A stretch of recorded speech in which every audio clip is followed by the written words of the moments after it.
à natureza e obedecer à criação por ela mesma. Não, nós precisamos obedecer por Deus.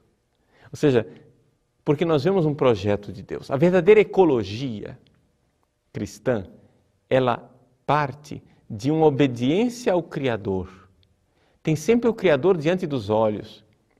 Vê que as criaturas nos são inferiores a nós. Porque Deus disse ao homem, crescei e multiplicai-vos e dominai a terra. Nós exercemos um domínio sobre a terra, mas esse domínio é um domínio não absoluto, não de um déspota, não de um ditador, mas um domínio de quem é dominado. Ou seja, dominus, domínio vem de dominus, Senhor. Deus é nosso Senhor. Ora, uma vez que Ele é meu Senhor e Criador de tudo isto, eu posso dominar, mas estarei sempre dominando em sintonia com o projeto de Deus. Foi isso que o Papa Bento XVI tentou explicar quando uma vez num discurso, se não me engano, um discurso que ele fez à Cúria Romana, na sua tradicional alocução de Natal, o Papa Bento XVI falou de uma ecologia baseada no homem. Uma ecologia que inclui também o homem. Não tem sentido nenhum nós agora querermos fazer a ecologia para preservar as nossas florestas, preservar o mico-leão dourado, ou preservar, sei lá, as baleias, e não fazermos uma ecologia para preservar o ser humano. Que sentido tem esses movimentos políticos ecológicos estarem todos associados com o abortismo, por exemplo? Porque de fato estão, isso aqui não é uma conjectura do Padre Paulo Ricardo. Vejam, enquanto nós assistimos certos agentes de pastoral fazendo discursos inflamados para salvar a Mãe Terra, você não via esses mesmos discursos inflamados quando a campanha da fraternidade sobre a vida se passava quase desapercebido o tema do aborto. Notou isso? Que ninguém falava de aborto. Como é que é possível fazer uma campanha da fraternidade sobre a vida e ninguém tratar o tema do aborto com verdadeira garra? E, no entanto, acanhadamente se falava assim, né? A vida, mas ninguém tratou do aborto. Por quê? Porque as pessoas que têm mentalidade revolucionária, e as há dentro da igreja, ou seja, existem pessoas revolucionárias dentro da igreja com essa mentalidade, essas pessoas que têm mentalidade revolucionária, elas querem pôr em prática a agenda do movimento revolucionário. E a agenda do movimento revolucionário quer destruir o cristianismo e implantar um neopaganismo. Implantar uma religião mundial que seja uma espécie de caldeirão de mistura, onde todas as religiões são boas e nós temos aí um panteão de deuses, ou seja, o velho paganismo. É o que havia no Império Romano, ou seja, deuses pagãos, onde cada um convive com o seu Deus, e Jesus Cristo seria um destes deuses. Mas aí você já está compreendendo que isso não é o cristianismo, isso é a destruição do cristianismo. Porque se o cristianismo nasceu, não é, no seu berço judaico, exatamente como um monoteísmo, como um profundo ateísmo que rejeita os outros deuses, como é possível agora nós queremos defender os deuses pagãos? Nós queremos agora nos dizer cristãos e venerarmos a Mãe Terra. Nos dizer cristãos e começar a venerar as forças cósmicas, a força da água, que é Iemanjá, Netuno, Poseidon. Não, nós não podemos fazer isso. Nós temos que venerar e adorar a Deus, Deus verdadeiro. Nosso Deus verdadeiro. Então, meus irmãos, vejam como existe ali uma armadilha, não é? Ou seja, os bons católicos todos vão ver a campanha da fraternidade como uma visão católica, claro. Campanha da fraternidade, vamos lutar, né, para fazer uma ecologia justa, para obedecer às leis de Deus, para obedecer à ordem que Deus implantou na criação. E ao obedecer esta ordem da criação, é claro, existe uma ecologia do homem, lembra Bento XVI naquele discurso. Uma ecologia do homem. O aborto vai contra a ecologia do homem. A cultura gay e os direitos homossexuais são contra a ecologia do homem. Claro! Por quê? Porque Deus fez homem e mulher. Quando Deus fez o homem e a mulher, um para o outro, e você se revolta dizendo, não, mas eu quero homem com homem, mulher com mulher, você está indo contra a ecologia do homem. E esses exemplos não são meus, são do Papa Bento XVI. Pois bem, só é possível fazer uma ecologia cristã se nós tivermos firmes a ideia de Deus Criador e das criaturas. E que na pirâmide desta criação está lá o ser humano, que tem uma dignidade especial. Por quê? Porque Deus se fez homem. Deus não se fez baleia, mico-leão dourado, galinha, canarinho. Deus não se fez nada disso, se fez homem. E, no sentido de criatura perfeita, né? É claro que o corpo e a alma de Jesus são criados. Ele é Deus, eterno, Filho de Deus que se fez homem. Mas quando ele se fez homem, o corpo e a alma de Jesus são criados. Mas não dá para a gente usar a palavra criatura para Jesus, porque ele é Deus criador, não é verdade? Nele nós fomos criados. Pois bem, se nós formos usar a palavra criatura, a criatura mais perfeita de todas chama-se Maria Santíssima. A Virgem Maria. Não é a Mãe Terra. A criatura mais perfeita é uma mãe, mas não é a Mãe Terra.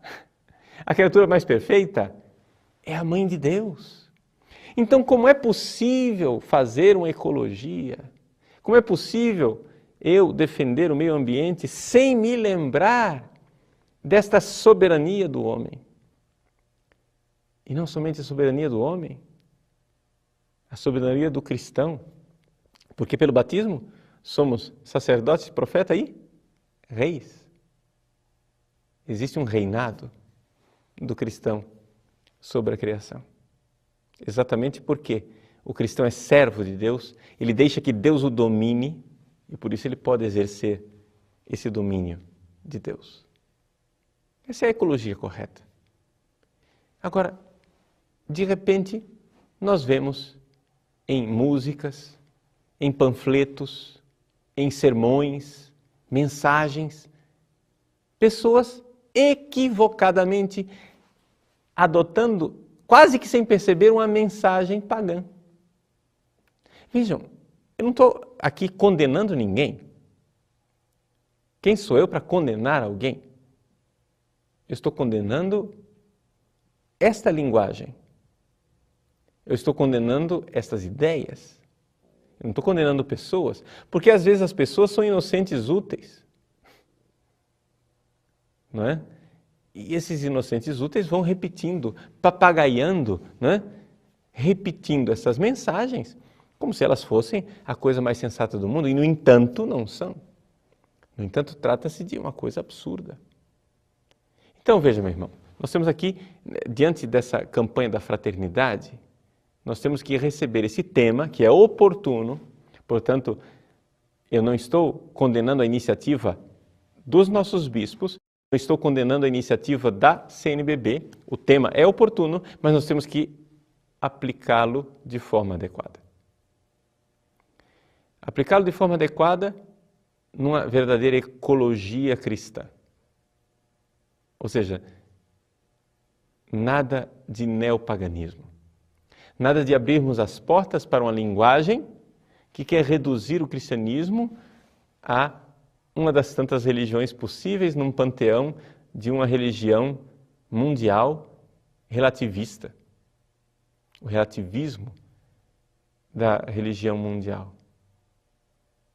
Meus irmãos, nós não podemos voltar ao sonho do Império Romano, ao sonho de um governo mundial com uma religião mundial.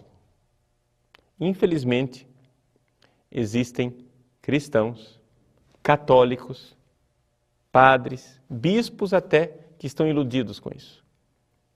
Trabalhando, às vezes conscientemente, às vezes inconscientemente, para um governo mundial. Para se fazer um governo onde todos os povos viverão em paz harmonicamente.